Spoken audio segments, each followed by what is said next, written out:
নমস্কার বন্ধুরা, বাংলা গল্পে সোনাঝুরিতে সকলকে স্বাগত। শুধু বন্ধুরা, নিত্য নতুন ভিন্ন স্বাদের গল্প শুনুন, উপভোগ করুন, সঙ্গে থাকুন। প্রিয় বন্ধুরা, বাংলা গল্পে সোনাঝুরিতে আজকের নিবেদন বনফুলের ছোট গল্প বেচারাম বাবু। হরিশ মুদির সন্ধ্যাবেলা হিসাব বুঝাইয়া গেল যে গত মাসের পাওনা 27 টাকা 70 পয়সা হইয়াছে এবং তাহা অবিলম্বে দেওয়া দরকার। সদ্য অফিস প্রত্যাগত বেচারামবাবু বলিলেন, আচ্ছা, মাইনেটা পেলেই। অতঃপর কাপড় চোপড় ছাড়িয়া বেচারামবাবু বাইরে বসিয়া হাঁক দিলেন, আরে চা আন। চা আসিল। চা আসিবার সঙ্গে সঙ্গে পাড়ার হরিবাবু, নবীন রায়, বিধু ক্লার্ক প্রভৃতি 4-5 জন ভদ্রলোকেও সমাগত হইলেন এবং সমবেত গল্পগুজব সহযোগে চা পান করিতে লাগিলেন। গল্প চলিতেছে, এমন সময়ে বেচারামবাবুর ছোট মেয়ে পুটি আসিয়া উপস্থিত।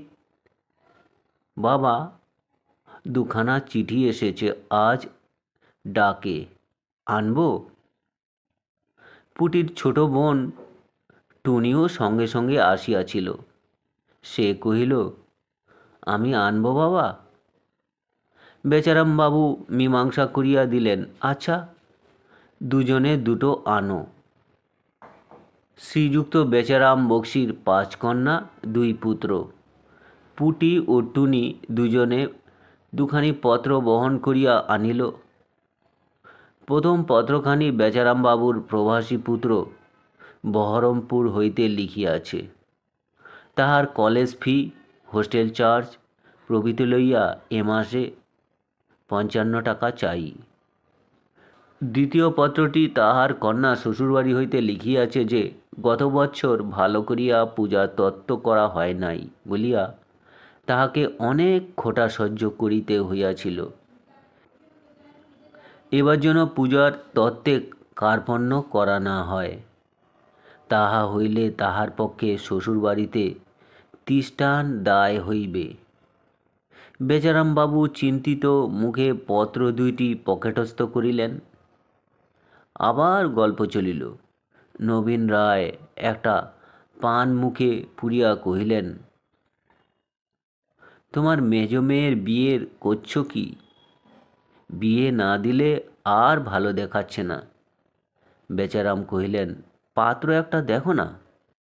নবীন তদুত্তরে বলিলেন, পাত্র একটি আছে বটে, খাইও খুব বেশি নয়, 501 টাকা নগদ, 33 ভরি সোনা আর বরাভরণ।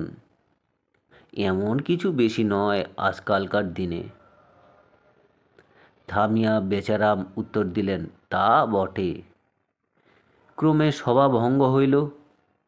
বেচারামবাবু অন্দরে গেলেন। ভিতরে গিয়া আহারে বসিতেই গৃহিণী হরিমতি কাছে আসিয়া বসিলেন এবং নানা কথার পর বলিলেন, বিনোদের মুখে মাসিমা খবর পাঠিয়েছেন যে কাল তিনি আসবেন।